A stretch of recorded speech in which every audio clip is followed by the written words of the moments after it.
They say one kind word can save a life, but what if that one word came from a complete stranger? This is the story of a girl who was about to give up on everything, until one unexpected moment changed her forever.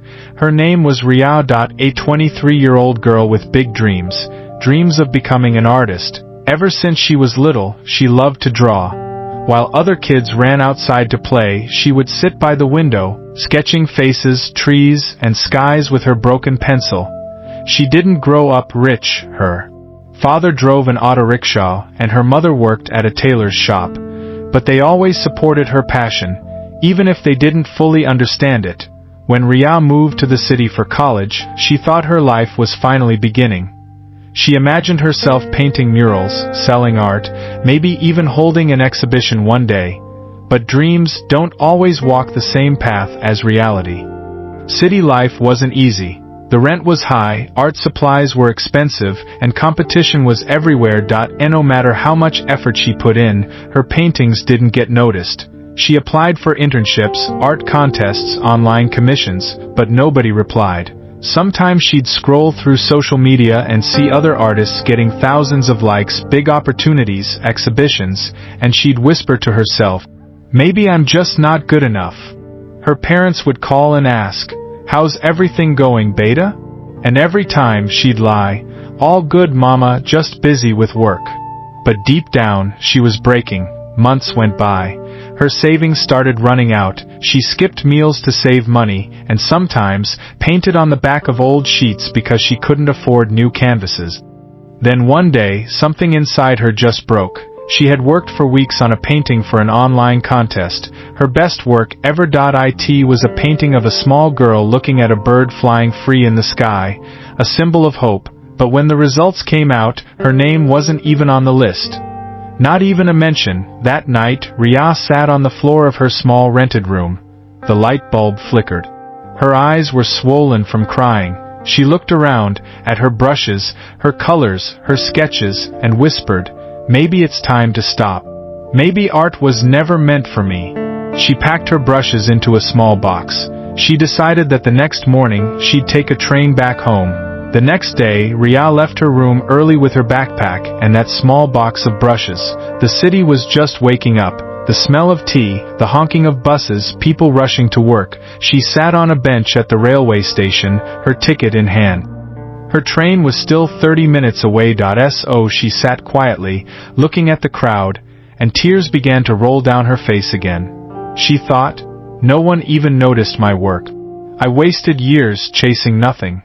Just then, a small boy walked up to her. He couldn't have been more than 8 or 9. He was holding a balloon and a small sketchbook. He looked at Riya and said shyly, "Didi, are you an artist?" Riya wiped her tears quickly. "Not anymore," she said softly. The boy frowned. "But you have paint on your hands." She looked down. There were still faint colors from her last painting on her fingers. The boy smiled and held out his sketchbook. "I try to draw too, but it's never good. Can you tell me how to make it better?" Riya hesitated, but took the book. She flipped through his rough sketches, uneven lines, simple shapes, but full of feeling. She gave him a few tips. "Try smaller strokes here, blend your colors like this." The boy's eyes lit up. "Wow, you're really good. When I grow up, I want to draw like you." And before running off, he said one last thing. "Don't stop drawing, Didi. The world needs people like you." Riya sat frozen. Those words, from a child she'd never met before, hit her harder than anything. Don't stop drawing.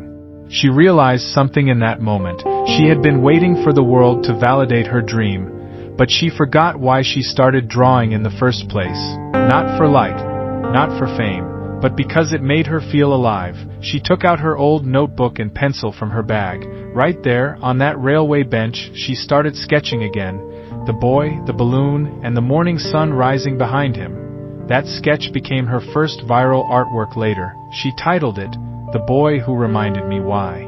After that day, Riya didn't stop. She worked every single day, posting her drawings online again. Not for recognition, but for passion, and slowly things began to change. people started noticing. Her artwork was shared by big pages. One day, a small art gallery reached out. They wanted to feature her paintings. And when the exhibition finally happened, she stood there looking at the crowd, smiling, crying, grateful. She saw a little boy walk in with his mother. He was holding a balloon. Riya smiled and whispered to herself, "Thank you for finding me that day." Sometimes life will push you so close to quitting that you forget why you started. But often, help comes from the most unexpected places. A word, a smile, or even a stranger who sees the light inside you when you can't. So if you're tired today, if you feel invisible, if you think your dream doesn't matter, remember this: the world might not clap for you yet. But that doesn't mean your art, your voice, your effort isn't worth it. Keep going. Because one day, someone will need your story to find their reason to start again. This was the story of Riya, the girl who almost gave up, until one stranger reminded her that even broken dreams can still draw light. Remember, sometimes all it takes to change a life is one kind word. Thanks for watching my YouTube channel. Please like, subscribe, and share my YouTube channel.